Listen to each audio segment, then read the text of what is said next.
المتحدة تنوي ملاحقة النظام السوري بتهمة ارتكاب جرائم حرب. هذا ما أعلنه مسؤول أمريكي كبير أمس. واشنطن تعمل أيضا على إقناع الروس بتمرير قرار أممي يدين النظام السوري.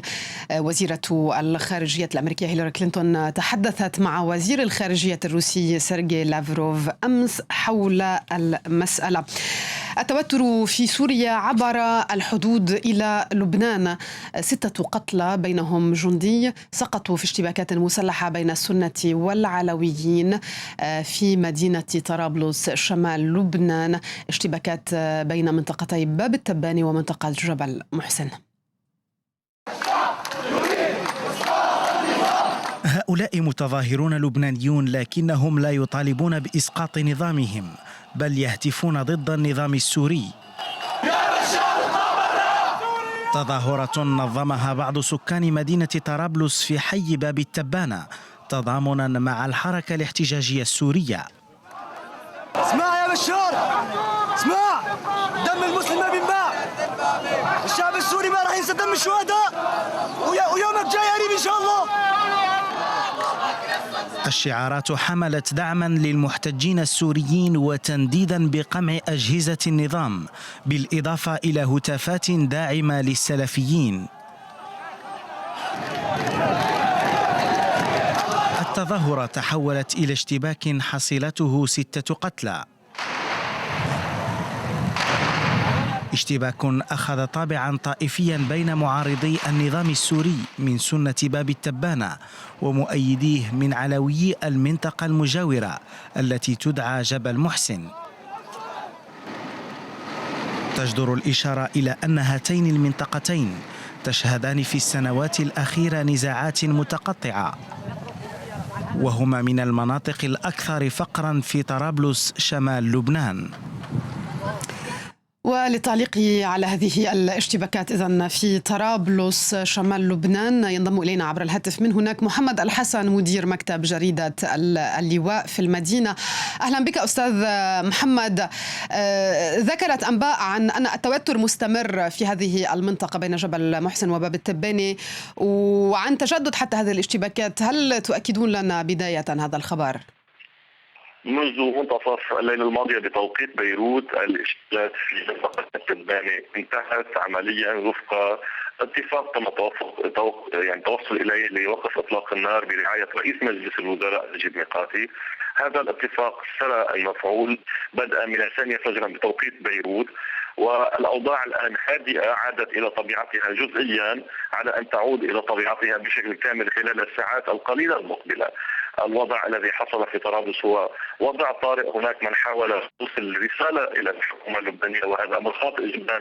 لا يمكن استخدام الأرض أبدا لإيصال رسائل سياسية. الأمن والاستقرار هما الأساس في لبنان، في طرابلس، وهنا القاعدة. طيب أستاذ محمد، يعني ألا ترى معي أن احتمالات انزلاق الوضع إلى توتر طائفي في طرابلس كبير أيضا نظرا لما يحدث في سوريا، حتى وإن تمت لملمة موضوع الاشتباكات أمس؟ الأمن والاستقرار في لبنان خط أحمر. الجيش اللبناني ضمانة، الحكومة اللبنانية جاهزة للتعاطي مع كل الأمور. لا يمكن أبدا القبول بمنطق انتقال الفوضى إلى لبنان. ليس هناك من أسباب. لبنان يتمتع بديمقراطية كاملة والوضع المذهبي ممسوك على المستوى السياسي. هناك اتفاقات سياسية يجب العمل بها. ليس هناك مجال على الإطلاق للذهاب نحو فوضى مذهبية أو حتى اقتتال. لماذا الاقتتال؟ هناك اتفاق سياسي، هناك تداول بالسلطة في لبنان، ديمقراطية كاملة. لماذا نذهب إلى توتر يشبه أي بلد عربي آخر يطالب فيه الناس بإزاحة نظام ما، سواء كان معهم حق أو لم يكن معهم حق؟ ليس هناك مجال للفوضى في لبنان، ليس من أسباب حقيقية. الأمن والاستقرار هما العامل الأساسي لازدهار لبنان ولتمكن أي حكم في لبنان من الاستمرارية. نعم. ومن الإفادة من التطور اللازم. لبنان يجب أن ينطلق نحو الإنماء والإعمار والبناء على مستويات كافة. واضح. شكرا لك أستاذ محمد الحسن مدير مكتب جريدة اللواء إذن في طرابلس اللبنانية. في المغرب الملك يقترح تعديلات دستورية كرد وكمحاولة احتواء للحركة الاحتجاجية في المملكة. العاهل المغربي اقترح في الدستور الجديد تفويض بعض صلاحياته للبرلمان والحكومة وزيادة إمكانية محاسبة المسؤولين، لكن الدستور الجديد المقترح يبقي قبضة الملك كبيرة جدا على الأمن والجيش والدين. الملك محمد السادس على شاشات التلفزة للمرة الثانية خلال 4 أشهر. خطاب انتظره المغاربة اقترح فيه الملك مشروع إصلاحات دستورية، بأن مشروع هذا الدستور يعتمد كل المؤسسات والمبادئ الديمقراطية والتنموية وآليات الحكام الجيدة، ولأنه يصون كرامة كل المغاربة وحقوقهم في إطار المساواة وسمو القانون. خلال الأشهر الثلاثة الماضية عملت لجنة متابعة على صياغة اقتراح الدستور الجديد هذا الذي يقضي بتحويل النظام المغربي إلى ملكية دستورية. التحول الجذري المطروح هو في دور رئيس الحكومة الذي سيسمى وفق هذا المشروع من قبل الحزب الفائز في الانتخابات النيابية، والذي سيعطى أيضا صلاحية حل البرلمان والتشاور في السياسة العامة للبلاد وتسمية كبار الموظفين. في المقابل يحافظ الملك على سلطته كرئيس للدولة وقائد أعلى للجيش ورمز لوحدة المغرب وأمير للمؤمنين. بالنسبة للمعارضين المغاربة الذين دعوا إلى ملكية دستورية خلال احتجاجات 20 شباط فبراير الماضي في الرباط، يأتي هذا الخطاب مخيبا للآمال. نحن أقصينا أولا من النقاش الدستوري من داخل الإعلام العمومي، يعني لم يعطانا حقنا يعني في النقاش. نحن نطالب بنقاش ديمقراطي للدستور أولا من خلال الإعلام، ونطالب بحقنا في الإعلام من هذا المنبر. كذلك بالنسبة لنا موقفنا هو موقف موقف سنعلن عليه، يعني موقف واضح جدا. بالنسبة لنا سنخرج في مسيرات يوم 19 يعني يوم 19 يعني الأحد القادم من أجل الاستمرار في المطالبة. كلمة الحسم تبقى للشعب المغربي الذي سيصوت مع أو ضد مشروع الإصلاح الدستوري هذا خلال استفتاء متوقع في الأول من تموز يوليو المقبل.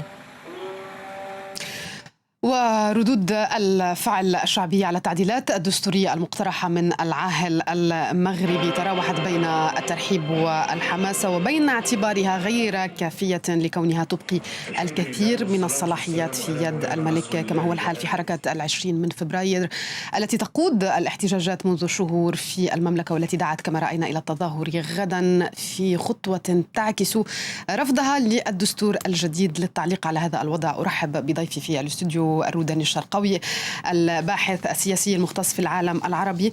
إذن أستاذ الروداني، الأزمة تبقى مفتوحة في المغرب على اعتبار أن الطرف الأساسي في الاحتجاجات يرفض التعديلات التي اقترحها العاهل المغربي.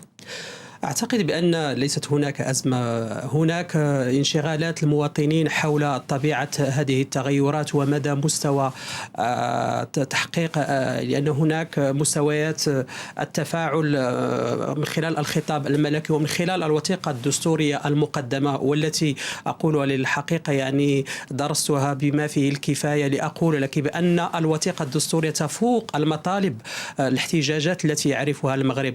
الآن المغاربة مطالبون بوضع آليات، بوضع يعني قواهم الحية من أجل خلق توازنات ومن خلق نوع من التشارك في التعاطي وفهم هذه الوثيقة الدستورية. كيف تفوق مقترحات الملك ما طلبته حركة 20 من فبراير؟ للتذكير 20 من فبراير تطالب بملكية برلمانية، وهي تعتبر أن إصلاحات المطروحة تنقل يعني البلاد من ملكية مطلقة إلى ملكية دستورية فقط لا غير، فكيف يكون ما يطرحه الملك يتخطى المطالب؟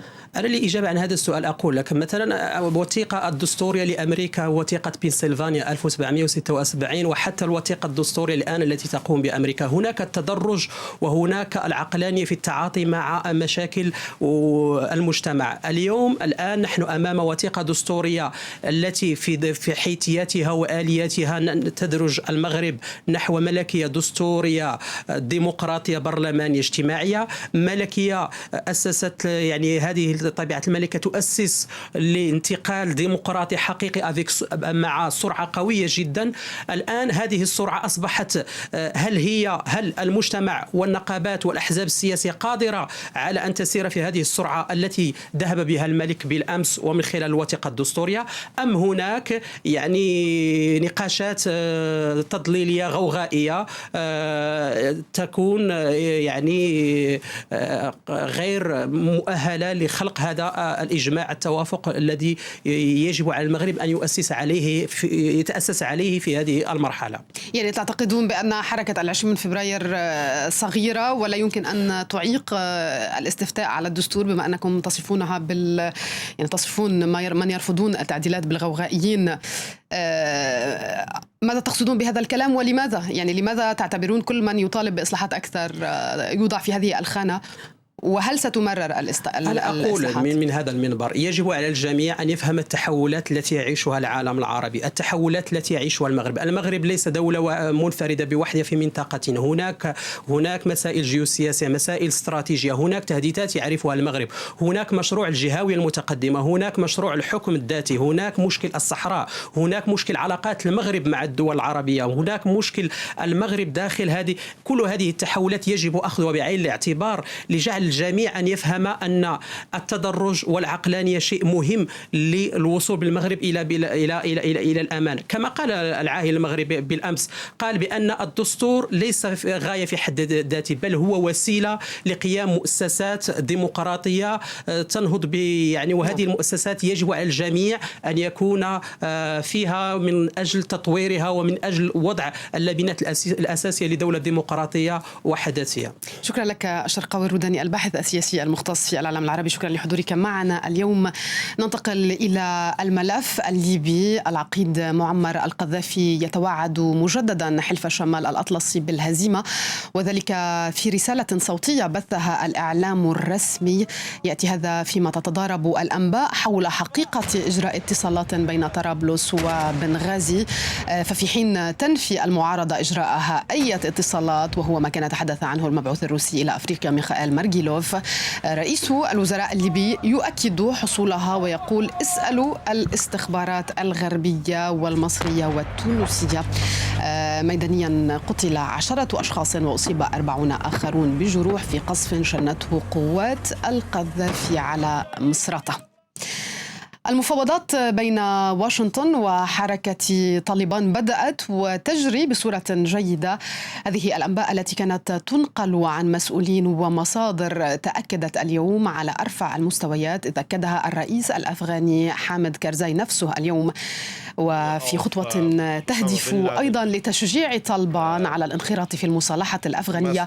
قرر مجلس الأمن الدولي وضع القاعدة وطالبان على لائحتين منفصلتين للعقوبات، بعد أن كان التنظيمان يعالجان من قبل لجنة واحدة للعقوبات.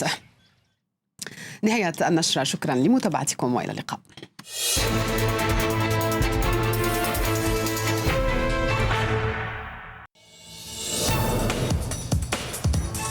إنهم من ماليزيا والفلبين وإندونيسيا يبكون موت زعيمهم بن لادن. في جنوب غرب آسيا فتيان متطوعون أقسموا على الثأر له. هم أنصار عولمة الجهاد وأبناء الجهاديين الآسيويين القابعين في السجون.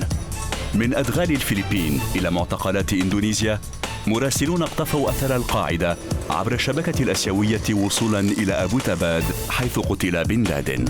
كان لقاء مع هذا الجيل الجديد من الأصوليين إذ تجرأ البعض وخرج عن صمته لأول مرة. مراسلون اليوم في 12:10 بعد الظهر بتوقيت باريس على فرانس 24.